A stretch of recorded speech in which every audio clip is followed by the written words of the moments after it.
So to help if I start the show unmuted, well, these things happen. So welcome to Space Oddities. We got a pretty good show for up for you guys tonight. We got Professor Matthew Szydagis coming on, and of course my partner in crime, Mr. Ben Kugliowski. I hope I didn't. Did I kill it too badly? Not too badly.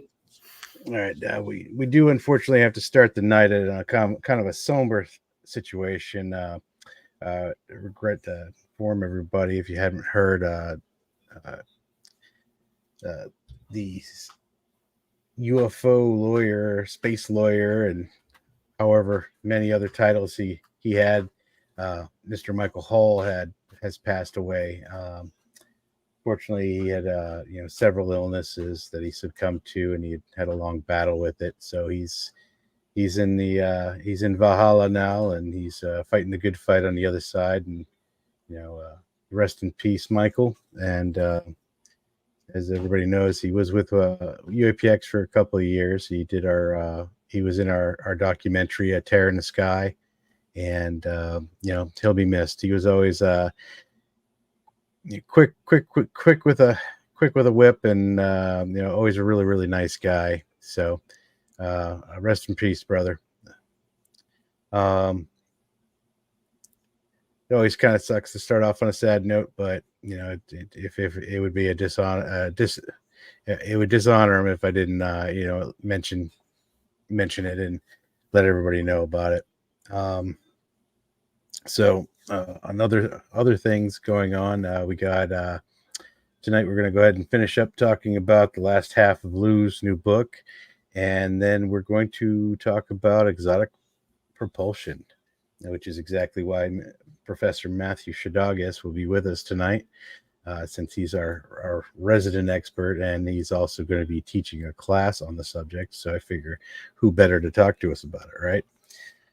So I'll give you over to Ben. Ben will go ahead and introduce Professor Szydagis. He earned his title, so nope. I don't know what I did here. Drag, right? Thanks, Gary. Yeah, so Professor Matthew Szydagis, a UAPX professor or UAPX physicist and a professor of physics at University of Albany. Matthew has been central to UAPX well before I joined, and everyone's probably very familiar with him from A Terror in the Sky, the documentary. Matthew has been instrumental in helping me come up to speed and start developing software and applications to help reduce the data, and just lending his amazing expertise throughout UAPX's work. So my pleasure to introduce Professor Matthew Szydagis. And I hope I didn't butcher your name too bad, Matthew. You butchered it about as bad as I butchered yours. Hey, good to see you guys again. You're in your office, it looks like. Oh, yes. Yeah, that way the kids won't be able to bother me. I learned my lesson from Gary, from UAPX meetings. Like, not now. Daddy's on a phone call. So actually, my son, Max, is the best description of what a meeting is. My wife once asked him, "What's a meeting?" And he said, "That's when Daddy sits on his computer and talks to nobody." Can't the person on the other inside on the screen. My kids are always like, Daddy's in a meeting, shh, nobody talk, but they're talking like super loud. Of course. So what keeps you so late in the office tonight, Matthew? Oh, just for this podcast. That's what I was trying to say. Just for this? Get away from the kids, so I have guaranteed time. Well, late night at the office, I guess. All right, I'm going to go ahead and post all the links to the different spots it is, because like I said, I can't.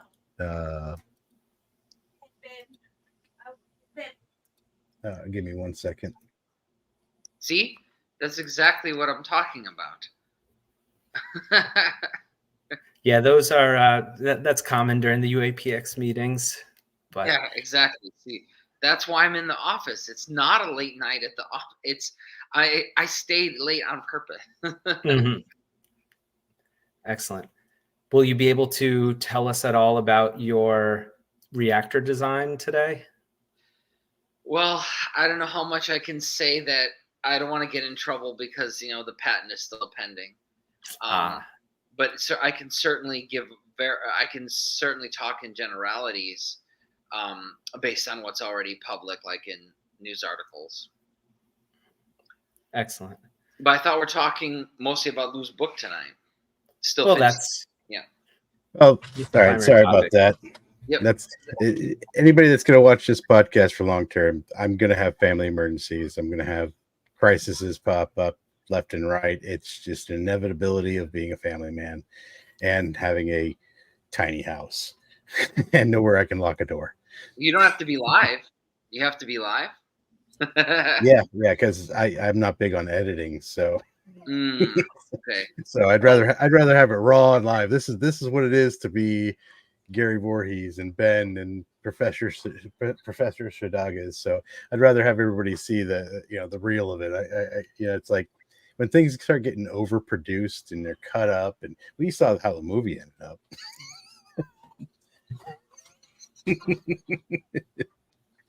Yeah, well, it's all over and done with now, so it's not like we're ever going to work with her again. But no, off to bigger and better things.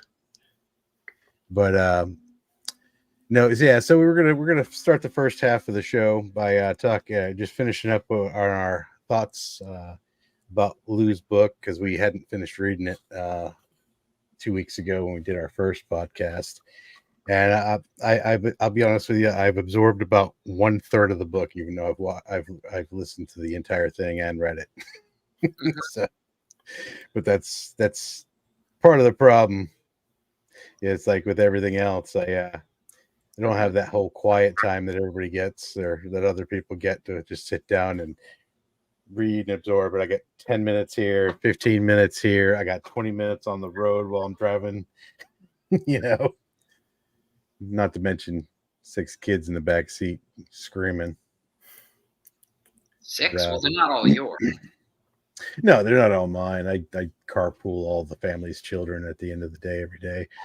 But being the retired person in the family pretty much automatically makes me the kid carrier, and you need to pick everybody up after school and pick kids up when they're sick, and so. So All right. Lou's book. What All are right. your thoughts, Gary, on the rest of it? All right, so I found the rest of it much more interesting. The parts that kind of made me a little uncomfortable are the stuff that I don't necessarily. I've never seen it happen. I've never actually seen it work. I've only either read that it worked or read other people's accounts of things working, like things like remote viewing, and I've had weird things happen in my life that will probably come up in future episodes as we, once we start struggling on content and we start saying, well, fine, let's talk about rainbows next episode. Magic. But we ain't gotten to that point yet. So Gary, if I may jump in on that point. Yes, so my approach as a scientist in the physical sciences is to consider things for which we already have framework. So if some small fraction of UAP may represent some kind of non-human intelligence, we have a framework for that. For example, there's the extraterrestrial hypothesis, as we all know, and there's a framework for that doesn't require any new physics, maybe new engineering to explain how aliens would get here, but things like remote viewing and psychic powers, there's no theoretical framework that would even allow that, with our current understanding and knowledge, that would allow us to explain that. Even there's also a lot in the book does have a lot of trust me, bro, basically, because right, everything we need to demonstrate that everything as claimed is real is all conveniently classified, and that's a serious issue because I want to um, I want to believe like Fox and Mulder's poster in his office, but reading a book that talks about floating orbs and doesn't have videos available from different angles. Where are the videos of of orbs from different perspectives with different types of cameras? And so I have a serious reservation jumping in and saying yes, this is all 100% factually accurate. It could be, but on the other hand, we have no quantitative evidence that is presented that can be independently verified. Yeah, I think that's my big takeaway with the book also is that, I'm glad that he came out and told his story about, the ongoings of his job, his career, why he quit and all that. And I'm going to take him at face value for all of that stuff. And, honestly, it was well written by how he showed how the bureaucracy of all of them. And one of the underlying things that kind of throughout the whole book that I wanted to highlight is the inefficiency of multiple agencies investigating the same thing and all fighting each other over information when that just proves the fact that they really need to, drain the swamp and get rid of half of these organizations, because there's no reason for us to have, 5 different alphabet agencies and, every branch of the service all basically just wasting money on the same things over and over and over. Yeah, Unless wasting money is the point. Mm-hmm. True. Because Or- that's an easy keeping way the to knowledge. hide black money. Well, this internal competition is really bad, and there's historical precedent for this. So, for example, in the Vietnam War, right, the Army and the Navy would try to, compete for most kills. These are not. This is not. Competition can be positive, but internal competition in the United States itself with one, 3 or 4 letter organization versus another can definitely be harmful, especially when people classify things separately. So one of the things that I think is possible is that we could know more answers. We could have more answers than we currently have out there. But part of the issue could be that all those agencies you mentioned, Gary, they could all be holding different pieces of the puzzle, and they're not allowed to sit down at the same table and put all the pieces of the puzzle together to one puzzle. Yeah, to Lou's point in his book though is that he was frustrated by that very fact, is that they were not he was talking about, like, at one point where he told Chris Mellon, hey, yeah, I'll talk to you, but you have to get this endless string of excesses before I'll even let you, I'll even entertain the idea, and then him being surprised when Chris comes back like, oh, here it all is, but I mean, that was that endlessly throughout the book, it's always about who has what qualifications, who has, who's allowed to know what, and when they should have had at least transparency from agency to agency.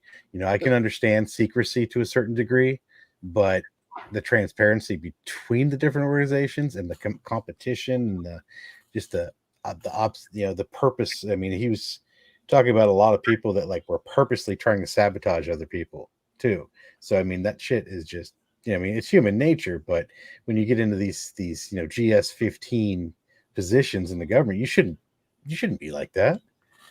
Well, but speaking of knowledge, some knowledge is classified, but some is public. So one, like I said, I want to believe. So I have a positive. I've had a general, positive outlook on everything that's come out since the New York Times article in 2017. But there's public knowledge on the details of like the Nimitz encounter, things like that. And I watched Mick West's review of Lou's book because I even though I'm, you might consider me pro UAP, I'd rather think of myself as more centered, trying to find the truth.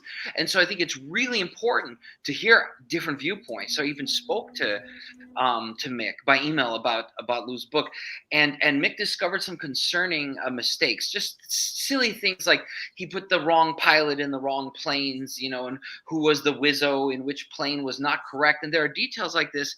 They're not correct in Lou's book. And then the temptation is it's a logical fallacy, but it is very tempting and understandable, very understandable if someone was to extrapolate from that and say, well, the small details that are easy to get right are wrong. What about the big picture? So I do hope that Lou meets that criticism from Mick. He could have a second edition of the book and just correct these factual some factual errors about some of the encounters, like the Nimitz, because then it does allow people who come from a viewpoint that they're totally ready to debunk anything at all. That just provides ammunition right there. So it'd be good. It's important to call that out in a constructive criticism manner.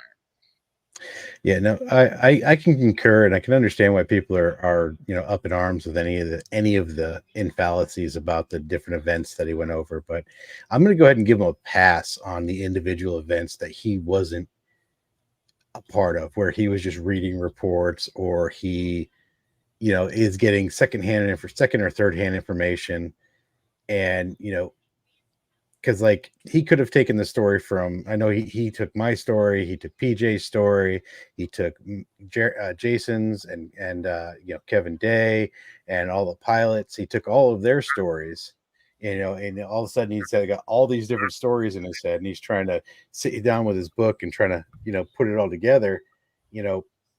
He's probably a lot like I am. I've got my notes, and then I might go off half cocked with this whole thing and then have half of it wrong, but then But some of the details are a matter of public record, and this is what Mick was pointing out: is that there's 60 Minutes, there's New York Times. The correct details have been over and over again have been stated. There's a movie, I think, friend of yours, I can't remember who made the Nimitz encounter movie. I can't recall his name. That was Dave Beatty. He made the. He made an excellent documentary. If you ever want to know exactly what happened during the encounter, it gives me chills even to this day when I rewatch it, because he's got it dead on. But my point is that dead on movie, there are certain details that don't match up in Lou's book, and so I would like to encourage Lou to make those corrections potentially, because as I said earlier, if you get the small things wrong, then it allows everyone to question the bigger picture items, even if those small details are irrelevant, right? Who cares which one was the pilot or the Wizzo or whatever? But at the same time, many people do care, because it just it reduces the confidence in the big picture claims, the really big ones. I think given the fact that he did hold these high level positions, that's probably why I give him such a pass for some of the smaller details. And do I take everything at face value? I absolutely do not. Honestly, I couldn't tell you what was true or what was not in this book, but it was a book of information that he's provided.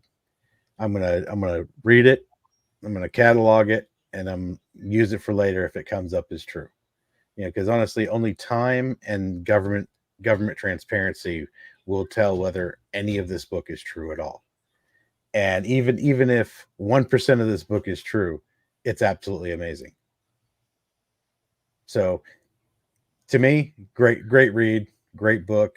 I don't agree with everything that he says, but I don't have to. It's not my book. Well, another interesting point that Lou makes in some places, where he talks about this goes back to your original point about some of the stuff that's beyond physical sciences. He talks about angels and demons. He mentions specifically the Nephilim in Genesis.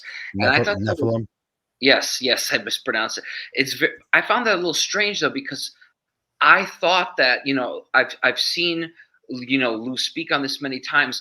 I thought he had difficulty when he was trying to get traction on UAP work and UAP research, because he was facing people who in the Defense Department who said don't look into it because it's demons, or angels, something. So I was trying to figure out then how it seemed like Lou was coming down in the book maybe on that side. I may have misread or misinterpreted that, but it seemed odd to me because I thought he was trying to push back on sort of some of the religious connotations to UAP and go towards a more nuts and bolts approach. But there are some passages in the book that suggest that he was, I think, trying to make some kind of connection, maybe like an Ancient Aliens type thing, of which as you know, I'm friends with Travis and a lot of the ancient alien people, but very skeptical of making that connection. Now I can see where you were coming from with that too. Ben, weigh in here, man.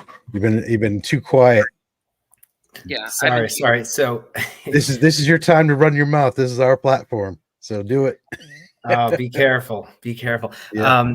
So regarding that, Matthew, the situation with the Collins elite, that's what he calls the cadre of people who are evangelical Christians and are blocking or dissuading any sort of study.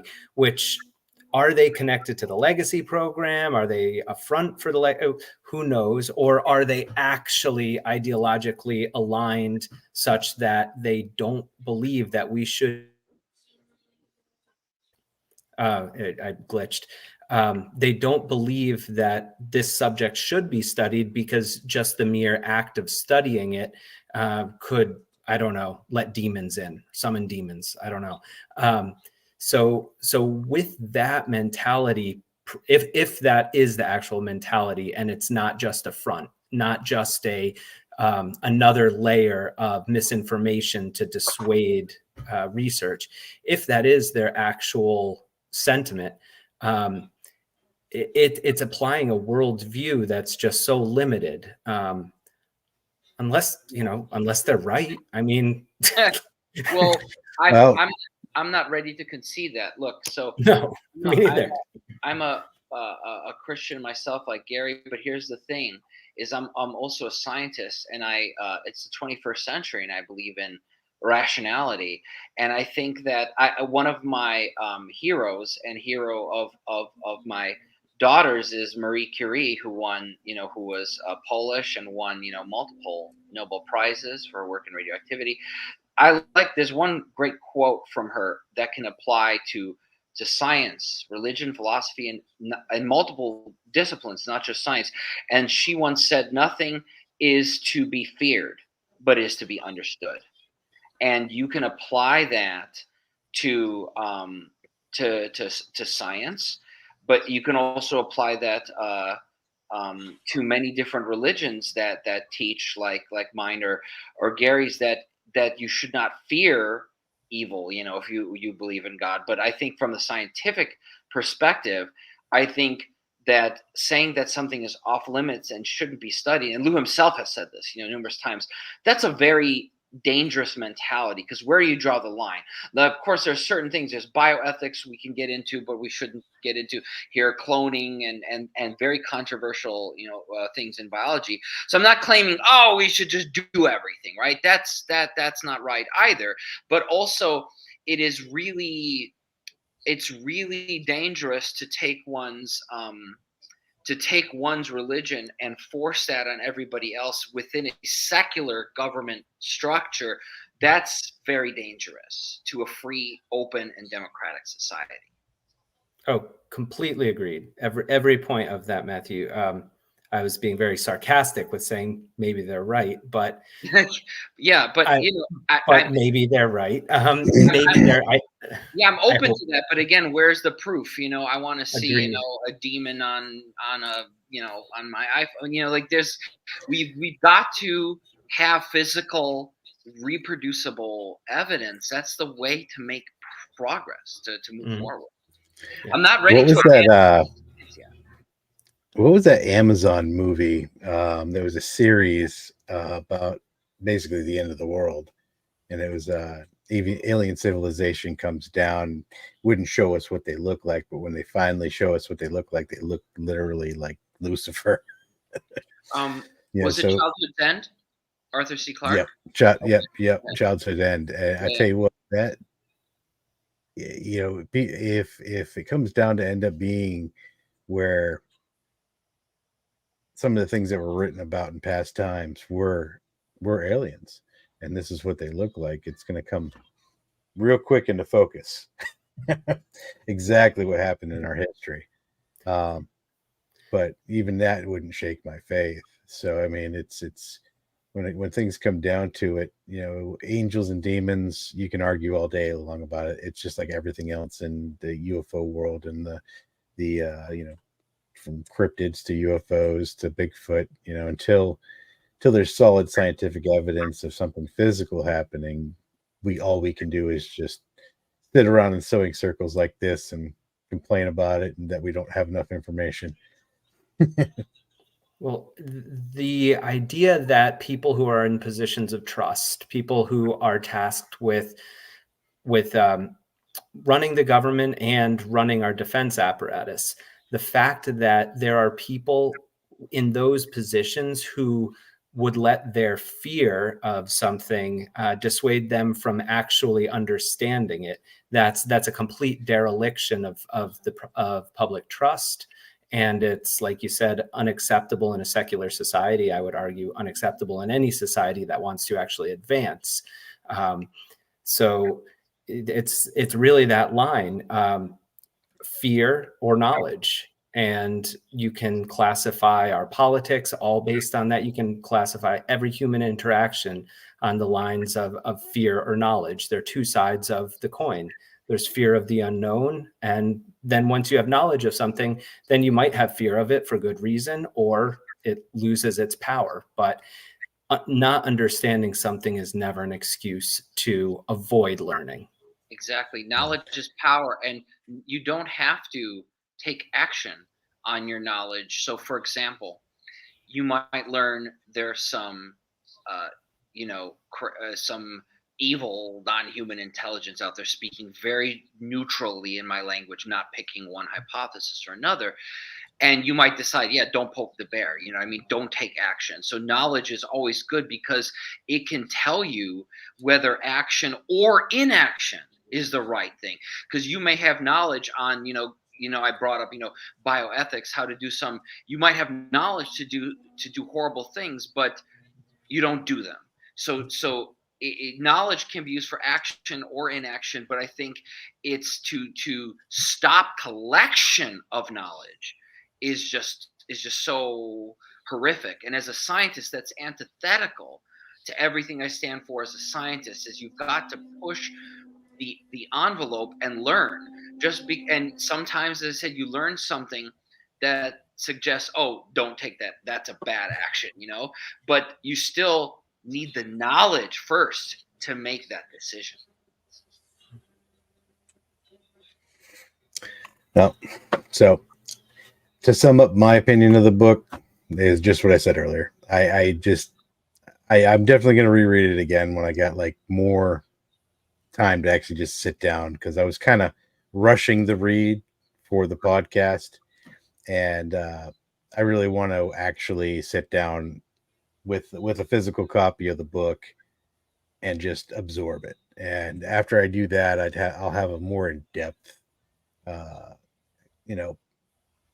but just from the basic overview of generally reading it, I get his point that something bad's happening in our government that we're not being told about, that is happening without oversight. Organizations are literally stabbing each other in the back over these things, and should we actually be working together? And it's not what you think it is, and or he doesn't seem to think it's what everybody thinks it is, and to be prepared for some pretty radical changes in your life when this does become public knowledge. So that's my takeaway from his book. Details, be damned, but that was the overall take that I get from his book. What do you think about that, Ben? Yeah, I'm a fan of it. In terms of any more details, I didn't gain too much more. I had gotten to chapter 19 when we last met. So the rest of the book, there was a lot about the bureaucracy and the maneuvering, and that really just annoys me that the government is so inefficient in that area. But it's understandable. It's an organization made of humans. So what I also thought was I'm very happy to have someone like Lou Elizondo. As long as everything is above water in terms of that he is not like 100% a misinformation agent and this is all a huge ruse, which of course it could be. But he seems genuine. Even if it is, I mean, look at who's that other putz that somebody ended up killing themselves over at Doty.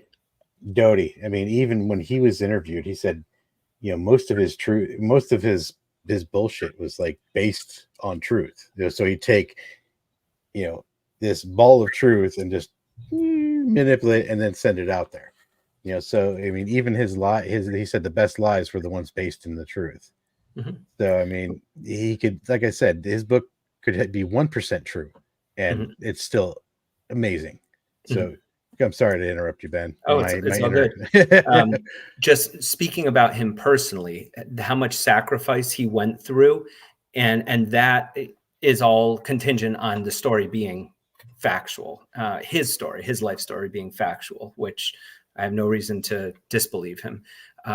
He sacrificed an amazing career. He still had a lot to. He's had more in the government that he could have done if he had so chosen. And he seemingly chose to leave that all behind to support the American people and humanity in knowing the truth. So I think that, at the very minimum, he's done a very honorable service to the country and to humanity. And I hope that the future, that history paints him in a positive light. And hopefully we'll learn soon. All right. Well, let's stop beating this dead horse.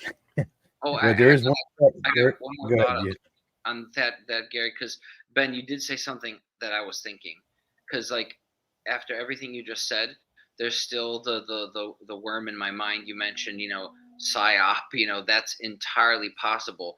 So all those things you said, benefit and humanity and stuff, I want to believe that, but I'm cautious, and it's contingent, as you said, on everything being factual.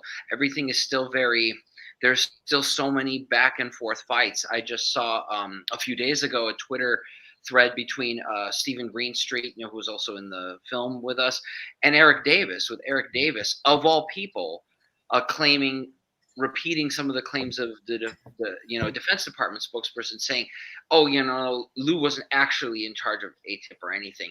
But then you had Harry Reid saying otherwise. It's so weird and complicated that, like, I was shocked when I'm like, wait, Eric Davis said that he didn't. I'm like, wait, what? It's like that just threw me for a loop, and it's just don't know what to think anymore. So I think it's important to get the book, read the book, but also put it in a context and see what other people are saying, including, skeptics, and try to, it's hard, but you have to puzzle it out by putting all these, contradictory, things that people are saying all together. So I wouldn't even say that portion was contradictory, because when he first started with him, he wasn't in charge of it. He wasn't in charge of it until towards the end of the program. And that's actually, his statement was, when he resigned, he was in charge of it, or he either him or Jay, I can't remember, but he says it in the book, and he was pretty clear about his role throughout the process in his book. That he was basically a cog in the wheel of the department. But there's a whole spectrum, and UFO Twitter is fighting over, Lou's a liar, Lou's truthful, or he's truthful but he's embellishing. That was the word Eric Davis used. There's a spectrum of possibilities. Yeah. One thought that people should keep in mind around all that. So Eric Davis definitely is subject to NDAs, anyone who has tickets, anyone who is on a cleared is cleared, if you're on a program that you have an NDA for, you actually have to lie if asked questions that would jeopardize the security of the program.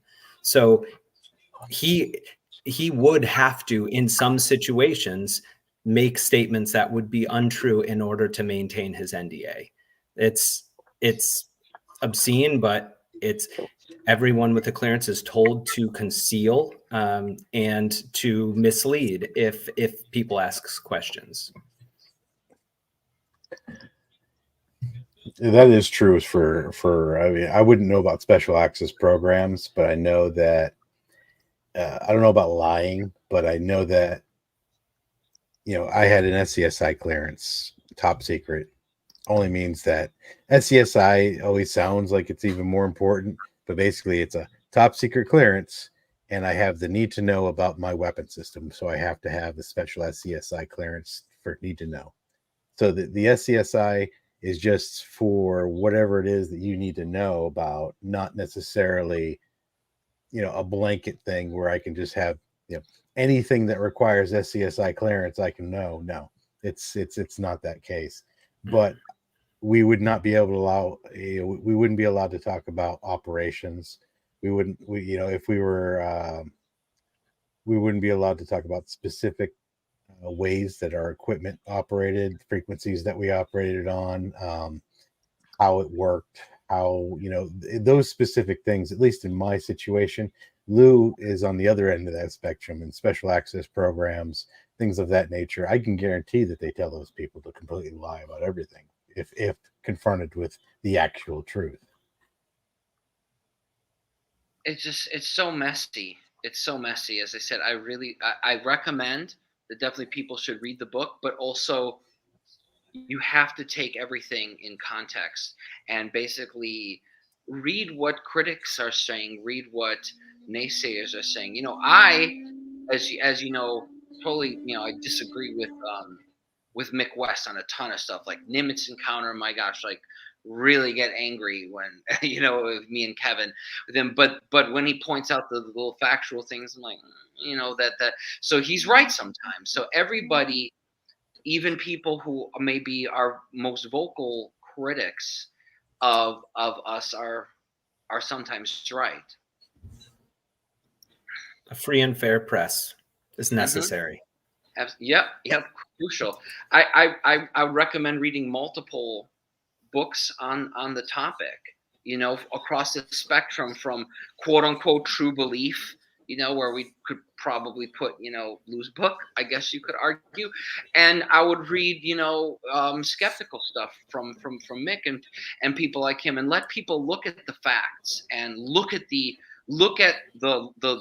hard evidence that is there, the little hard evidence we have from historical cases.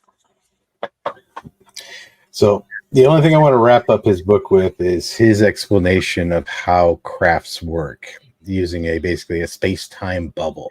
Mm-hmm. And this is going to go ahead and mark our halfway point through the show, where we transition into talking about exotic propulsion systems. So in the book, he describes basically they take themselves out of space-time, and they're not actually going fast, but because they're running at a different time, speed and time, they're actually just moving faster than we can perceive, because they're, you know, running in a different time than we are.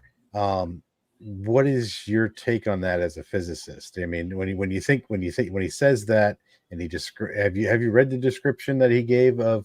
Yeah. No, what is your opinion of that description? I don't think we necessarily need to go that exotic to explain some of the things we've seen, especially because some of the blurring that we see may be a natural, and Mick points this out in his video of where he was had read and critiqued Lou's book. Some of it could just be a natural effect you see around F-15s on FLIR cameras, where it looks like, oh, there's some, you know, magical bubble or something, but it's not necessarily something other than a camera glitch. I still think definitely that Lou is describing things like the Nimitz encounter where there are genuinely strange behaviors, but I think there are ways to explain those behaviors with technological leaps that are not as much of a leap as space-time warping, because there are several issues with that space-time warping idea, because why would the crap be visible at all to the human eye and to sensors? That's a huge thing. You said earlier, taking yourself out of the space-time, then by definition you're invisible to all sensors. You're not just partially visible. So it's just there are these, I'm sure there's explanations, potentially things like a partial removal or something like that. So there are ways to solve that, but I think we should also look to things like ionization of air. That's a lot less exotic. Things that that I think certain Russian hypersonic missiles might be using, for example, or Chinese. So I think that in my opinion as a physicist, this is why I'm in the UAPX, UAP. I do think there's more than enough evidence, even before the Nimitz encounter and before the New York Times article. There's more than enough evidence of strange phenomena, potentially craft in the sky, that's worth investigating. But I think leaping to technology that's thousands, millions, or billions of years ahead of what we can envision now is not necessarily needed quite yet. You don't need to jump to space-time warping without thinking of things like that are simpler techniques for achieving the same or similar types of effects. Now, I will say with the Nimitz encounter, it did have that aura he was talking about, even if off the flare. So you could see it really well on the flare, but you could see it plain as day, even at distance. Yeah. And then, but on the opposite side of that spectrum, the UFO I saw at Skinwalker Ranch, you could see it as clear as day. I mean, I could see it looked metallic. I could see it like very clearly. There was no distortion around that one, but it was broad daylight when I saw it. When I saw the Tic Tacs and during the Nimitz encounter was at a very, very far distance, and granted, it was always the only time I ever got a good shot at it is at night. So maybe if I saw the thing at Skinwalker at night, it would have looked a little bit different. But during the day, it was, I mean, you could see it didn't seem like there was anything around it. It just seemed like a metallic ball just hanging there and about 6,000 feet in the air. So I've seen it both ways. So maybe they can stay aloft even if they don't have this particular ability engaged. They can stay in the air even if they don't have a space-time warped bubble around their craft. But I think if they were using like an ion propulsion, like you were just talking about, exactly. you'd be able to see that, though. I mean, that's going to show up as a differential in heat, that kind of engine.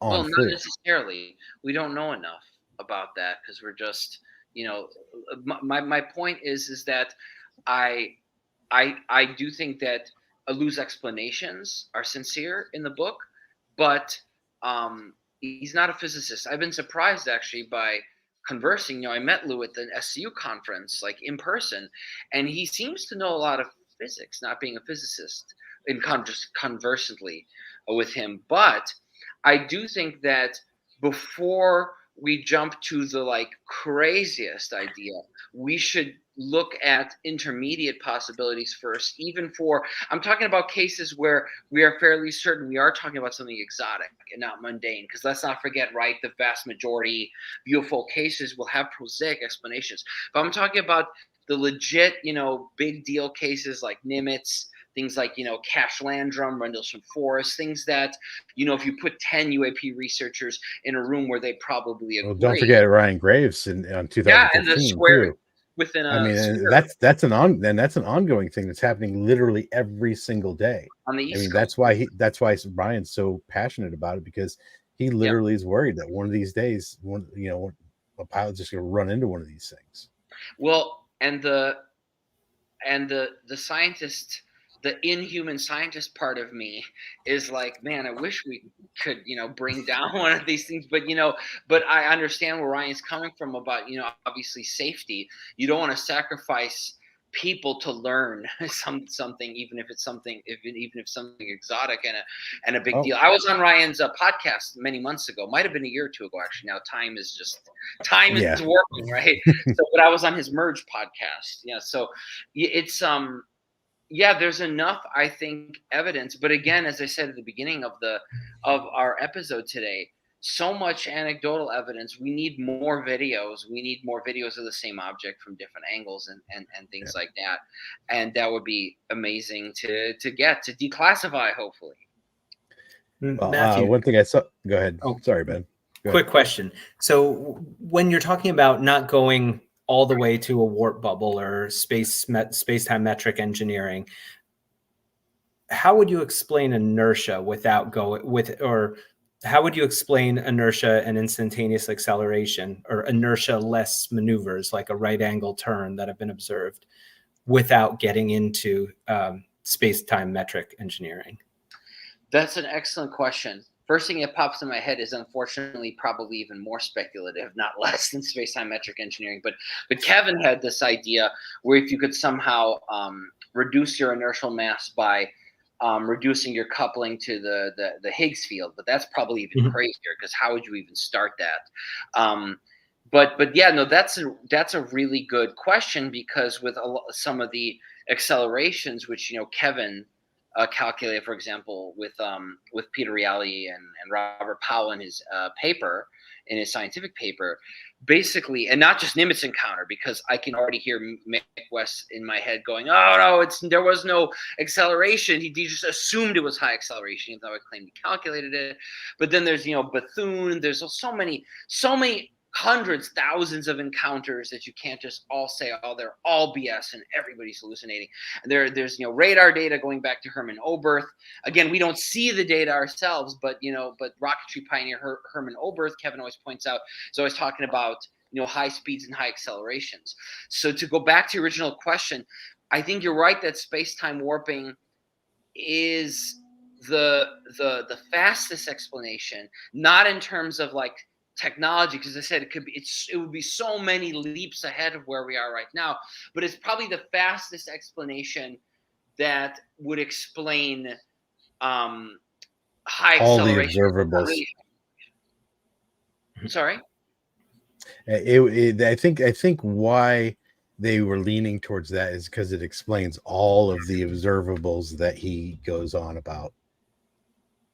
Well, unless something's not there at all. So one thing that's come up, I think Kevin had a criticism of his paper like this, where what if it's a hologram?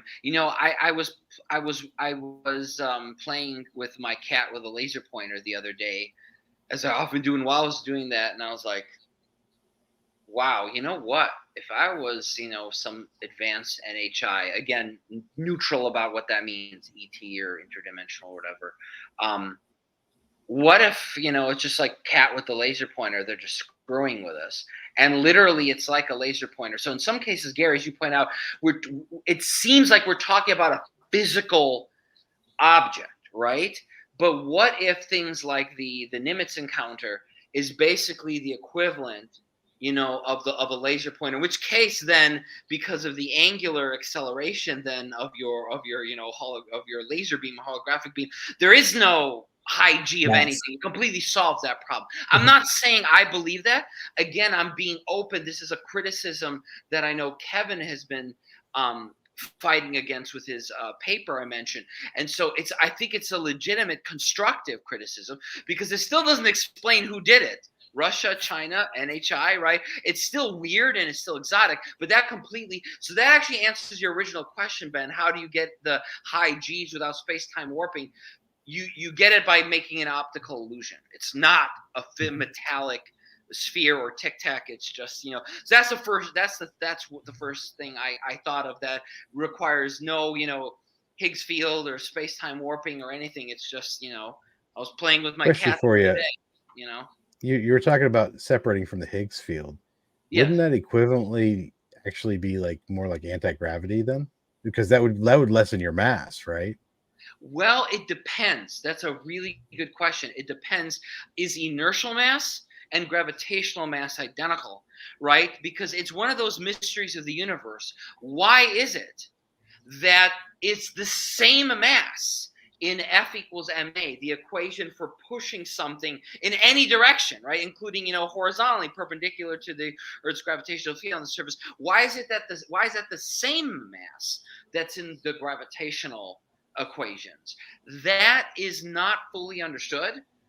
We have measured it to better than 1 part in, I think, 1,000,000 or 1,000,000,000 by now. They seem to be absolutely identical. Inertial mass and gravitational mass are the same, but we don't know why that's the case. Could you remove your gravitational mass while leaving your inertial mass intact, or vice versa?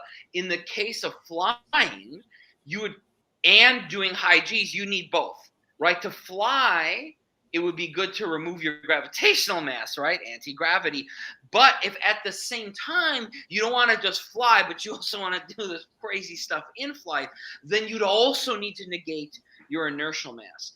And so even though those appear to be equal, I don't think the physical processes are the same as far as we know, because gravitational mass comes from gravitons and inertial mass from the Higgs boson, as well as from the energies of all the internal particles like the quarks inside of protons. So it's not, I should emphasize, mass does not just all come from the Higgs. That's a gross oversimplification. Because that's for me not being a physicist and barely understanding it. So yeah, I'm trying my best. Yeah. But does that make sense though? It's a mystery. Yeah. Why does this motion, why is this the same as, that's just one of the mysteries of the universe. So the thing I forgot to think about is the fact that your inertial mass and your gravitational mass are they don't different have than necessarily. Yeah. They are in a daily life, but does that have to be the case? I think actually. So Matthew, gravity is dependent on the masses of the two bodies involved. Correct. But inertia is not. It's only dependent on the mass of the body in motion, right? But that's correct. So we're saying inertial mass or gravity and inertia are basically the same. Well, and that is basically that's a different way of stating Einstein's principle of equivalence, right? This is was one of Einstein's great epiphanies. Was he realized that if you were traveling in a rocket going 9.8 meters per second squared and it had no windows, and you dropped something, you have nothing, and there's no experiment you could do to tell the difference between acceleration and gravity. Now, of course, that only works if inertial mass and gravitational mass are absolutely identical. I believe that has to be part of the assumption there. But yeah, what you just stated is over a century old now epiphany that Einstein had, is the indistinguishability of acceleration and gravity. All right, so I want to go over some of the comments because I haven't really addressed any of them at all. What's up, Scott T? You're getting comments. Yeah, we're completely live. So, and also, if anybody, it looks like we got about 84 people watching. If you got questions, feel free. I realized I wasn't seeing the Facebook feed, but just all caps. If you got a question, throw it up there. We're all here to interact with even the conversations, even with you guys too. So, Avix, that's my niece, is in here. It's good to see you. Enzo, thanks for coming. And Saber says he had something that I thought, and this is actually something I actually thought about, especially when Kevin was talking about Tic Tacs coming out of the skies. Like for me, I never saw more than 3 tracks, but I wasn't always up there. So what he saw and what I saw were 2 different things. But he says multiple cloaked ships giving the illusion of fast movements is another easy possibility instead of an anti-gravity drive. So basically saying just having a crap ton of ships all over the place that we can't see, and they're just playing up. And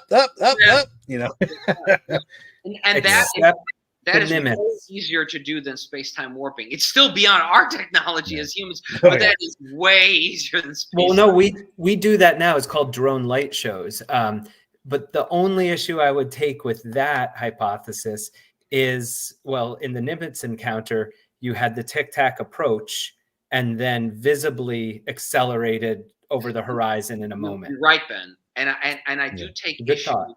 with this term instantaneous acceleration. And again, it's something that I would like to encourage Lou, if possible, to pick a different term, because there's no such thing. And I don't mean like, oh, there's no such thing as aliens or warp drive. I mean, this is another level of there's no such thing.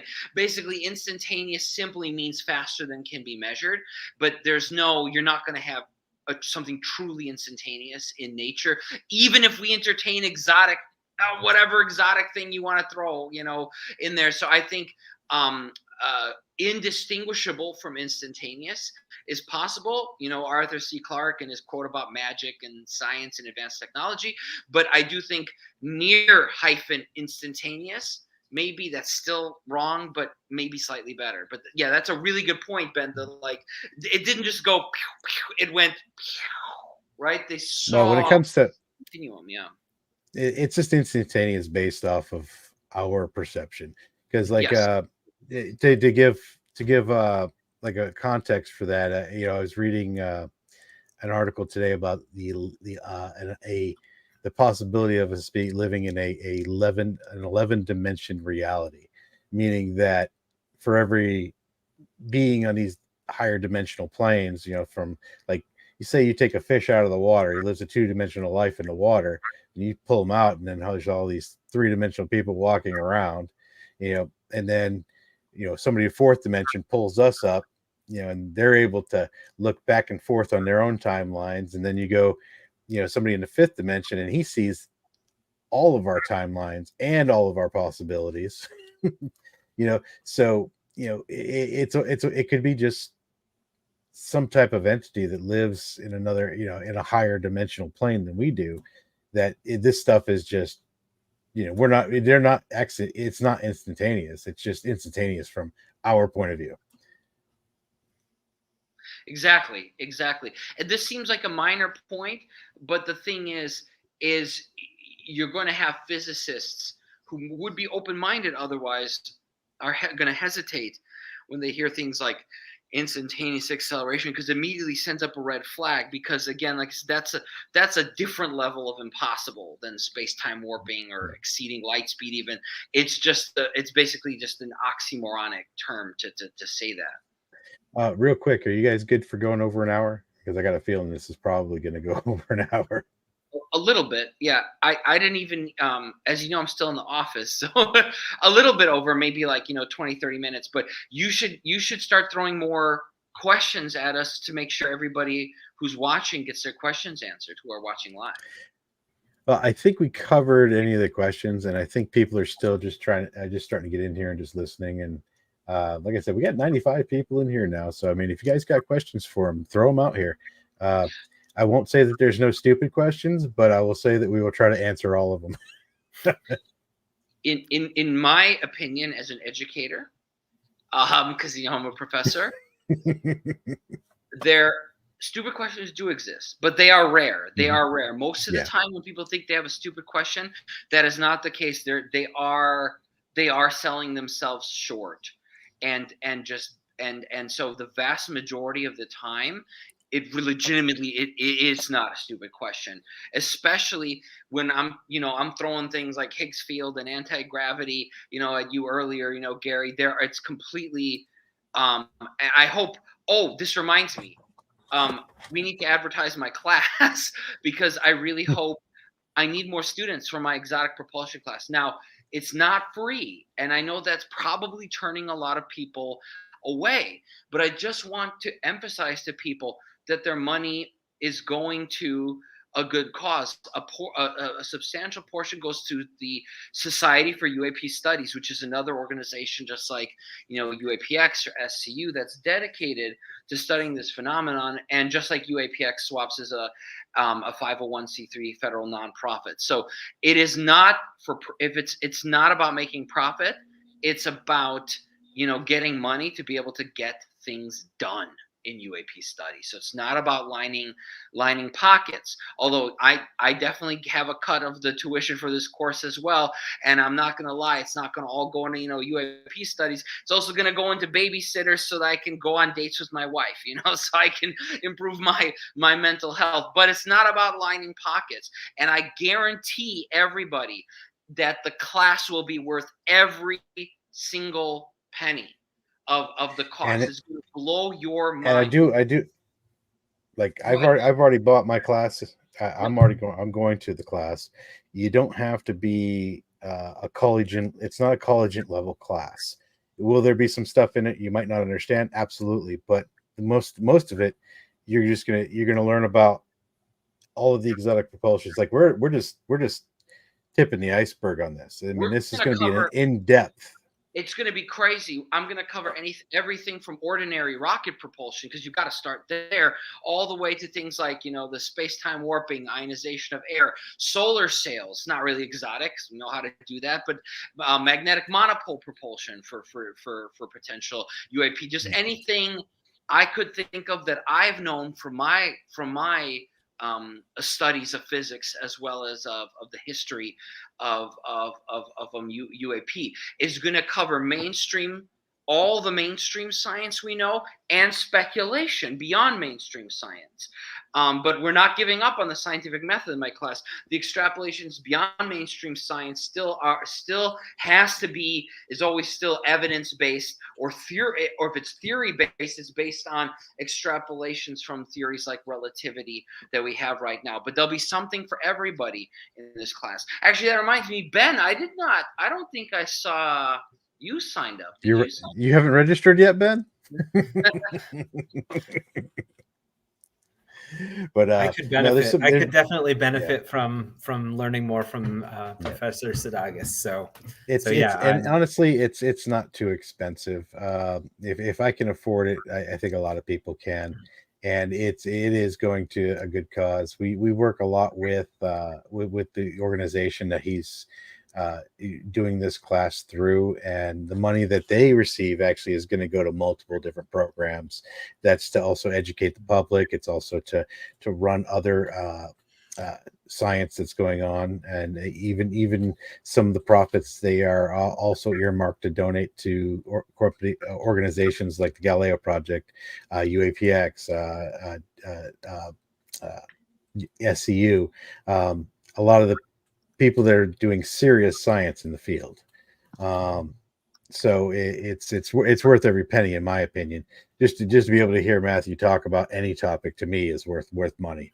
But I'm partial. But if you can't make the class time, because it's asynchronous. We're recording all the videos of all of my lectures every Monday. And so if the time of the class, which is 2 to 5 p.m. Eastern time on Mondays, let's say you can't make that, you've got work, you got another class, you're a student or teacher there, everything's recorded.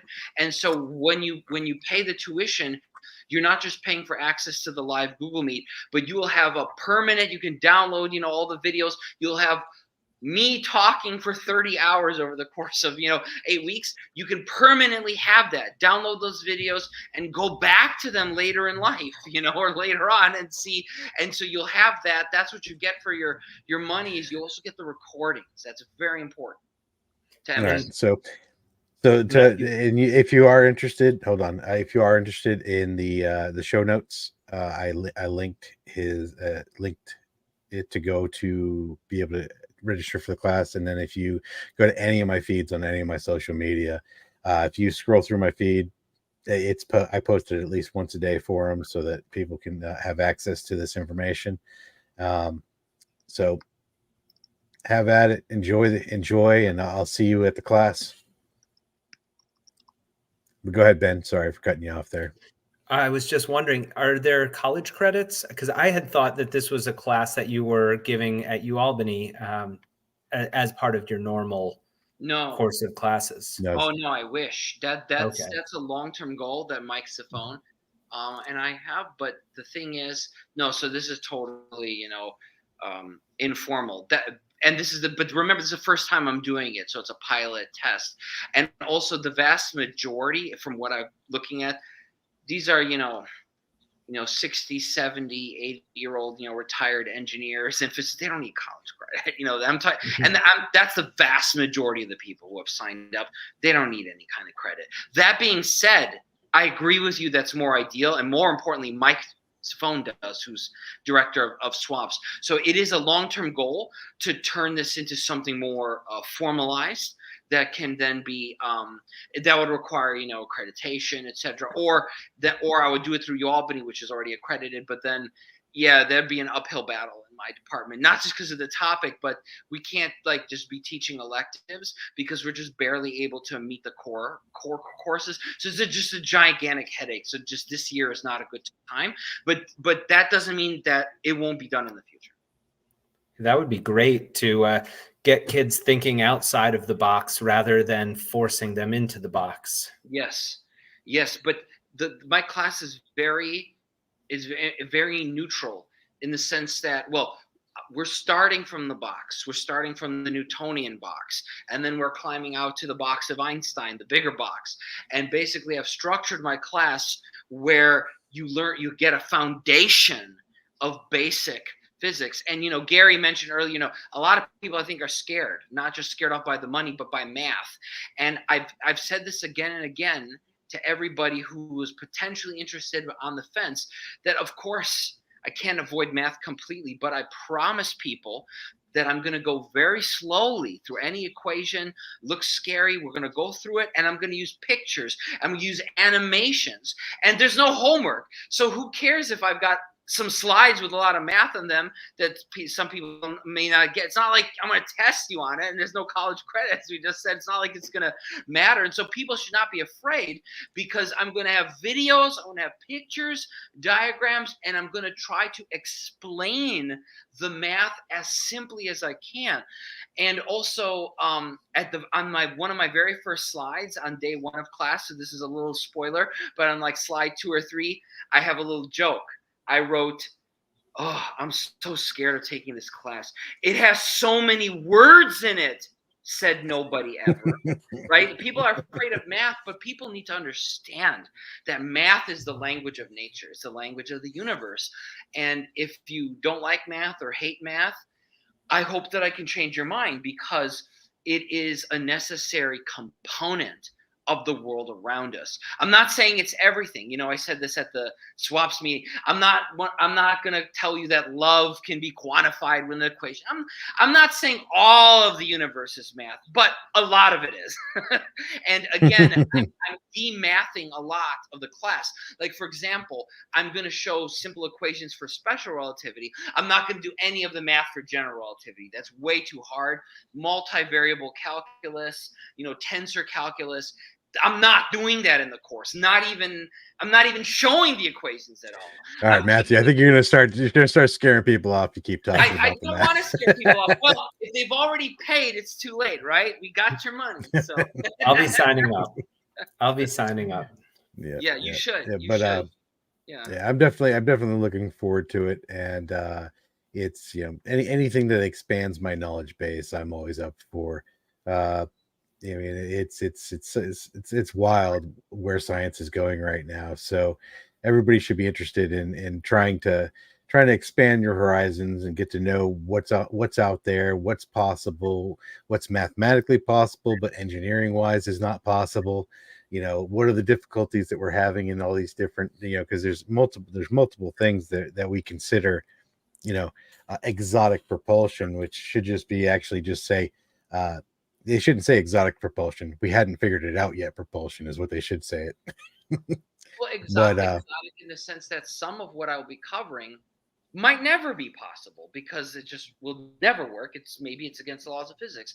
So the term exotic, in my opinion, how I used it in the class title, is we'll be covering speculative things that may not work. And there's also a gray area. Remember, I'll be covering things that humanity can't do yet, but any scientist and engineer would tell you, oh yeah, of course we'll have that in 50 or 100 years. So there's a gray area as well. I'm covering everything from, like I said, from from from rockets that you launch in your backyard, all the way, and kites and drones, all the way up to warp drive.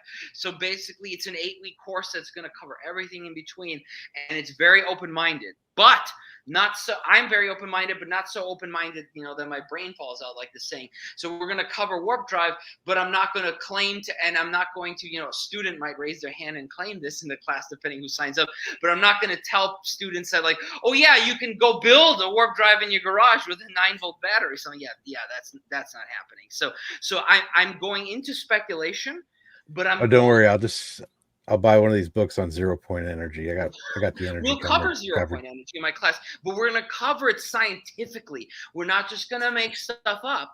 We're going to cover things that are speculative, but are still grounded in what we know today, and it's extrapolating from what we know. So I'm trying to toe a very fine line of being speculative, but not over speculating and just throwing all the spaghetti at the wall. Yeah, no, it's either way. It's going to be a good time, and people, you're going to enjoy the time that you spend there. And it is how many week course is it? It's 8 weeks, so it runs from September 9th through, let me see, 1, 2, 3, 4, 5, 6, 7, 8 to October 28th. Yeah, so it's you definitely get all your money's worth of his time.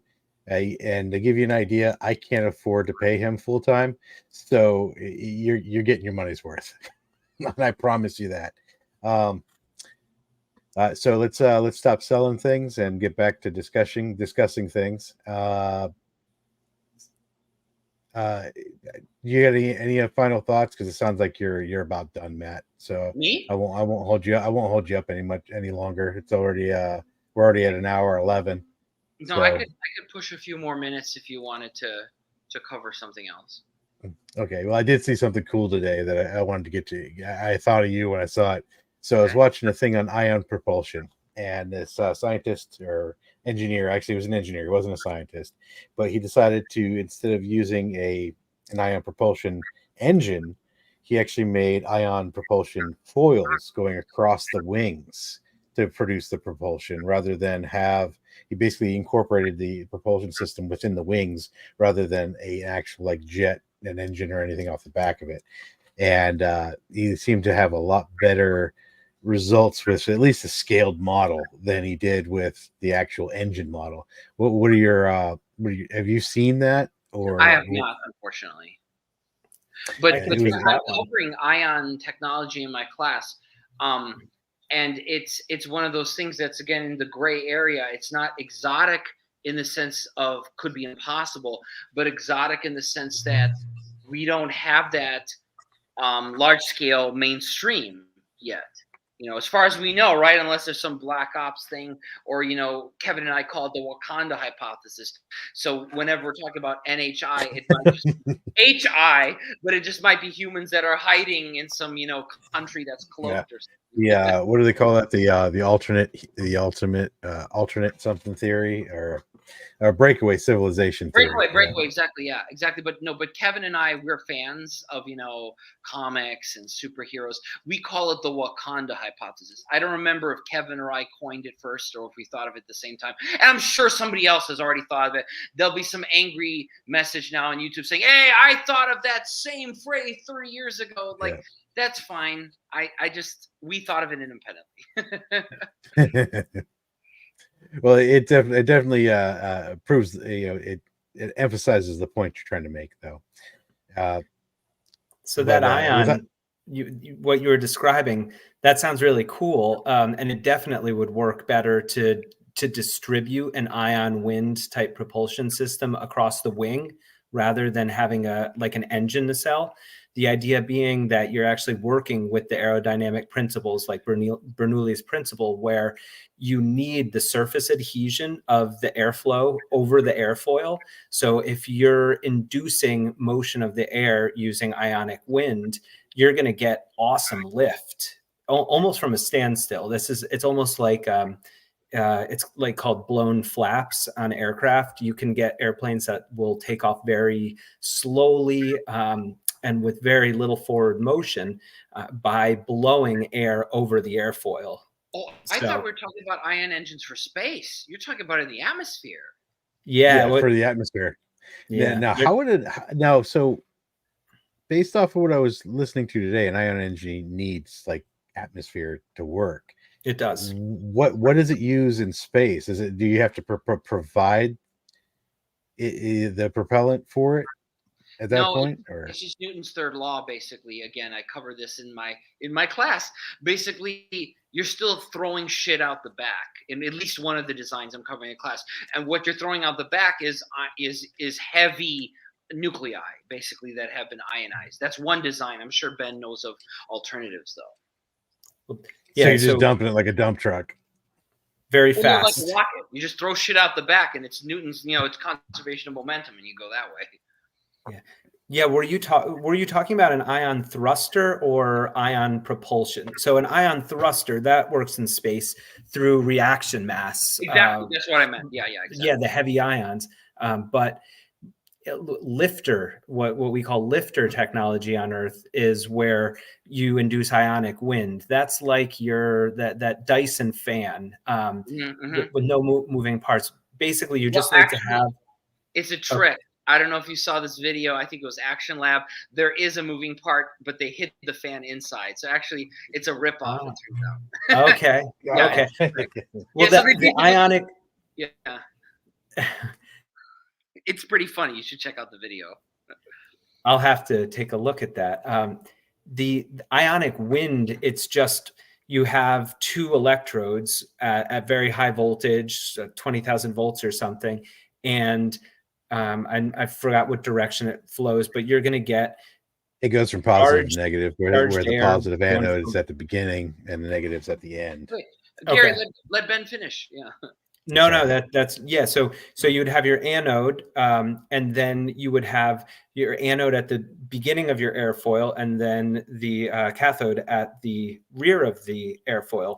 So then you're charging the air here, and then it's being attracted over the airfoil and spilling off the back. And normally, lifters are made by hobbyists with just like a triangle of tinfoil and then a wire across the top separated by like matchsticks or something that's dielectric, so an insulator. And then you apply like 20,000 volts across the from the wire and then onto the foil, and the whole thing lifts because of that motion of air being drawn from the cathode to the anode. Or maybe I got it backwards. But it's similar in principle to the thrusters, ion thrusters that are being used in space. But in space, you don't have the medium, you don't have air. So you have to provide your own reaction mass, and that gets charged and accelerated to ridiculous velocities. And that provides your thrust. And I cover the idea of reaction mass in the class and speculative ideas for reaction-less propulsion and the criticisms of those, of why those probably don't work, but could they? Basically trying to be, as I said, open-minded and speculative. I cover everything from the reaction mass to the craziest ideas for reaction-less. So what this guy calls it is a ionic wing. So I posted yeah, that's for within our atmosphere, and so I posted the link to that one today. I found it really interesting today, by the way. Cool. In my class, I'm not gonna cover, except a little bit in the first class. I'm staying away from, I'm not gonna cover new ideas for in-atmosphere propulsion. I'll cover the basics, like how does an airplane fly, like in week 1, day 1. But the thing is, I will focus on space, on interstellar. Well, it's in the title, right? Interstellar propulsion. But that's really cool. I didn't see that we're making that kind of great progress for better propulsion in our atmosphere. I'm kind of sick and tired of taking 8 hours to go to Europe, in the 21st century. That's shameful. Humanity should be ashamed that it still takes 8 hours to cross the ocean in the 21st century. It's crazy. Well, I mean, from the time that chemical rockets were invented till now, we're still using them. We're not I mean, even all we're using them. doing. We're still using a jet engine is not a chemical rocket. It's very Well, I'm different. talking about like for getting into space. We're getting still into space, breaking. We're still breaking from our grip of our gravity using chemical propellants. When I mean, honestly, we've got such more energy rich, dense propellants that we have other options that we just are not even researching. Well, we did research fission-based propulsion, nuclear rockets, and those work great. You just don't want them going off anywhere you want to live. Yep, covered in my class also Project Orion, Cool. which is now a different Orion. They've reused the name Orion. Yeah. Technically, Voyager 1 and 2 are nuclear. Mm-hmm. Not in the same way Ben's talking about. Ben's talking about you detonate nukes. They use nuclear batteries. Ride it to Mars. Like, it's very different. Yeah. Well, there's two nuclear propulsions that I know. Oh, well, three if you go to fusion. But there's the Orion approach, which literally is detonating nuclear bombs behind your ship, like pulse propulsion with nuclear bombs, and a big damper with big springs. It's insane. But that was with the positive. You go into the Van Allen belt, you won't know whether it's your own fallout or the Van Allen belt that's killing you. The other fission-based propulsion is actually is also terrifying. It's an open reactor where you have, and this has actually been built and tested. There's a reactor that the coolant is just vented. So you have the raw, the byproducts of fission, basically being spit out the back end of a rocket with super. So what you're talking about is a nuclear steam rocket. Exactly. Yeah, and this was proposed during the Cold War, and the idea was you had a nuclear-powered drone that was powered by a fission rocket. So it's flying over and it's laying waste with the fallout from its own exhaust, and it's dropping nuclear bombs. You just can't make up the creative ways that we have to destroy our planet and each other. Well, I'm waiting for somebody to create a nuclear reactor that can't fall out, and then a technology where we could transfer that directly to energy and then use that to ignite propellants and be able to go across the stars and be able to get to Alpha Centauri in 40 years. Oh, you mean what I invented? Oh, that's right. My bad. You're talking about my lithium reactor, right? Yeah. So, yes, I am. Yeah, I really want that to take off, but I'm worried. I'm worried because I'm not at an Ivy League school. I'm at a great school here at University of Albany, but it's not Harvard or Princeton, and so I worry it's going to be ignored. And if it's not ignored, I'm going to have fossil fuel companies come and crush it. So, but I am cautiously optimistic. I should emphasize to your viewers who have no idea I'm talking about what you're talking about is I have come up with a new type of reactor technology that is inherently safe. And here's the best part of it is there's no speculation. It doesn't use any new principles of physics, any new principles of engineering. It's just been overlooked and just overlooked by decades of thinking inside the box, but it's literally not very far outside the box. It's basically like right next to the box.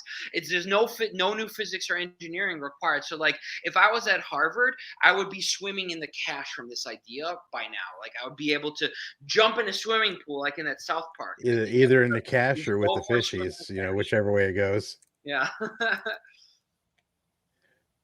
Well, all I'm saying is every time the government gets involved in any type of new power source, either they want to own it or it gets owned. So I got your back. Just remember my house is safe. Oh, if when the apocalypse comes, I'm going to Cecilia's house because they grow their own food and they've got like but As they don't do have I. guns. What? I do too. And livestock. Yep. Okay. All right. But you're in Florida. They're walking distance. If like an EMP knocks out cars, I can walk to Cecilia's house. I cannot walk to your house, Gary. I would not We're survive. going in. We'll be heading inland anyways because I got vehicles that won't be affected by the EMP. So Okay. Yeah, I've got a very old car that won't be affected either. It's one of my. And you think, I'm you smart. guess it was one of your dad's car. What? Was it your dad's car? It was my mom's. My dad never drove. Yeah. It was my mom's car. So yeah, you might think, I'm smart. I'm preparing for no. It's because my car broke and I couldn't afford a car because of the pandemic and supply chain nonsense. Can't even Oh, I buy remember a that. Hmm? I remember when you were telling me about that. I got it for free from my mom, who doesn't drive anymore. I drove it from Chicago to New York State. And I think it would survive EMP. The car doesn't even have you to open the window. You got to do this. Yeah, young people listening to this are like, "What the hell am I doing?" Like, it's called rolling down the window. Yeah, Well, and there's a lot it of just that it just has to make sure it doesn't have electronic ignition or fuel injectors, basically, No, it or doesn't have it just. anything electronic because that cost extra. And my mom was not paying for that. It's like dirt cheap. Yeah. There aren't even automatic locks, Gary. So people in my car are like, "Oh my God, I can't get out. Unlock the car." I'm like, you gotta do it yourself. What do? You see the little tab? It goes boop. You just use your finger. Oh my God! I could see a bunch of teenagers just being stuck in there for hours. Yeah. Stuck in my car. No, I've had passengers who are like, "Let me out." I'm like, "You've got to let yourself out. There's nothing. Lift the And I can just tab." I can just picture you just sitting there smiling. Yeah. But it makes You were me probably feel just old. waiting for him to say that. It makes me feel old, Gary. That and the save icon. Most people don't know that the save icon used to be a physical thing. We had these floppy disks, and they only held 1.44 megabytes, and we put them in, and like basically, and it's a save icon, right, in every program. And people are like, don't realize that was like a physical object back in the day, like the save icon. Technically, I'm a programmer. You? But I'm fluent in DOS.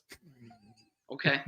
Well, I because back when I first started using computers, there was no GUI. You had to actually put in all the code for everything you wanted to do. I grew up using DOS, and I have to say, though, as a scientist, I discovered Unix is better than DOS. Oh yeah. DOS is basically a Unix knockoff with like most stuff not working right. So, Yep. But dude, I grew up on DOS, and then came Windows was like a huge innovation. When I was a kid, like there was a screen with icon. There was like a big deal when I was like, "Where's the command prompt?" Yeah, I know. Yeah, where do you All right, we're gonna scare everyone off who's under 30. Yes. Or 20. Yeah. Probably under 30. Honestly, because okay. So, what was your first computer, Matthew? Like, I know you remember what it was. No, but owned by me. You mean like my computer? Well, your family computer would count too. Yeah, I was a little kid, but it was technically my computer. It was a 486 PC with Windows 3.1, not even Windows 95, and it had like a 20 megabyte hard drive or something like that, something like hilarious like that. And it was the fastest processor on the market. It was like 30 megahertz, 46 chip. It was like, I mean, 35 megabytes. I could play Wolfenstein 3D on that, and the levels would load so fast. Yeah. My very first, what you would consider a real PC, was the Radio Shack Tandy. You're older than me. Yeah, that's and man, I had saved up an entire summer to get that. I don't even know how many odd jobs. There was this like old lady that lived down the road, and she'd pay me like $10-15 just to basically come by the house every day to make sure that do all the odd jobs around her house. And it took probably about,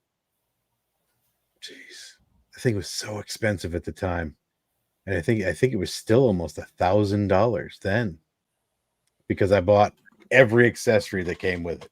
Like I was saving up to make sure that I could get the extra floppy drives, the modem, which was only I think it was only like it was just killing 2600. it. No, that was like that. I remember when those came out.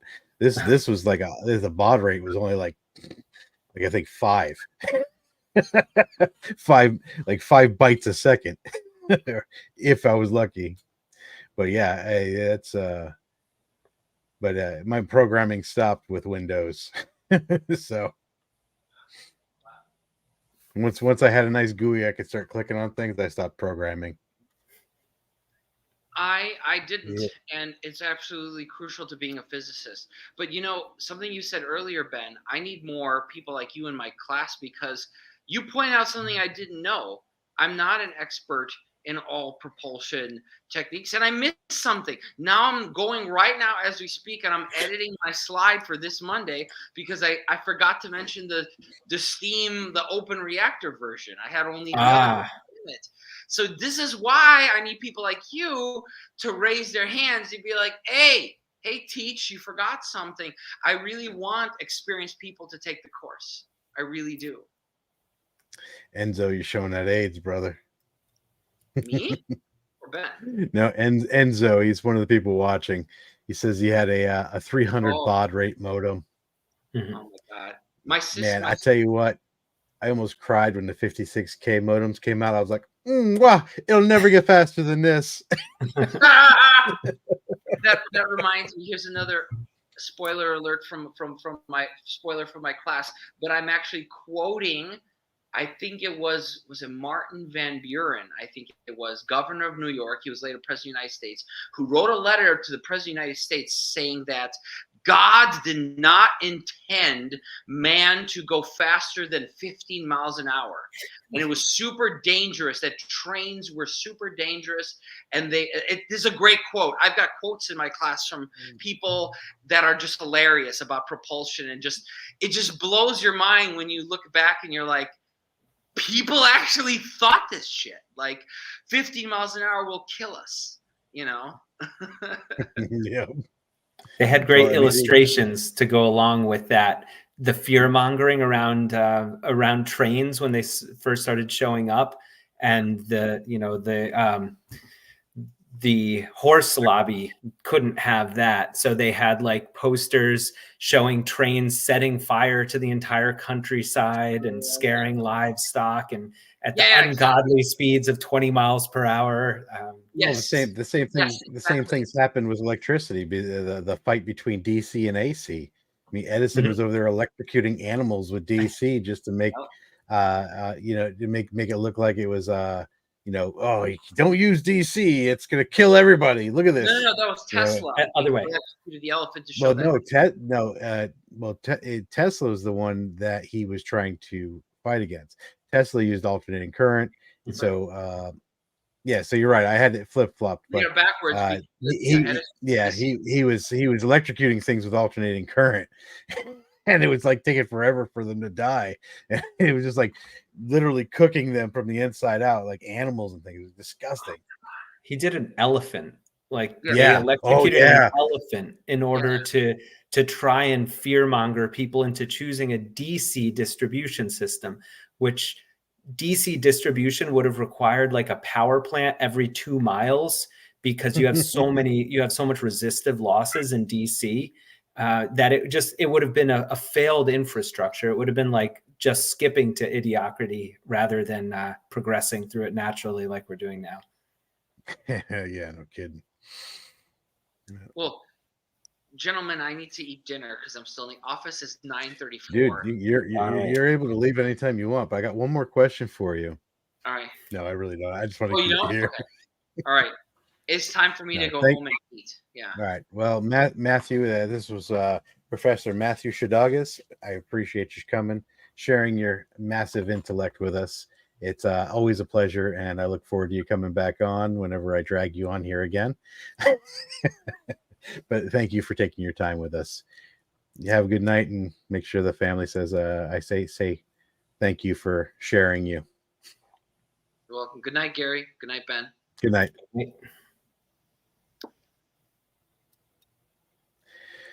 All right, Ben. I think I'm done. Yeah. It sounds Yep. like a good time to quit. All right. Unless somebody has some questions and you can get them in before I finish talking. And,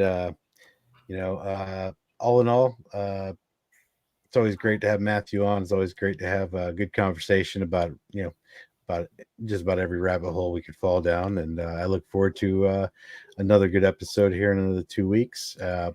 So if people don't know yet, we're going to try to have an episode every 2 weeks. We won't know what the next episode's on until probably about halfway through the next week. So when we do, I'll go ahead and post it. And I hope that everybody enjoyed their time, and make sure you understand you can communicate with us and talk and ask questions, and we encourage it. So fare thee well, everybody, and we will see you in 2 weeks. Good night. Good night to everybody, and let me see.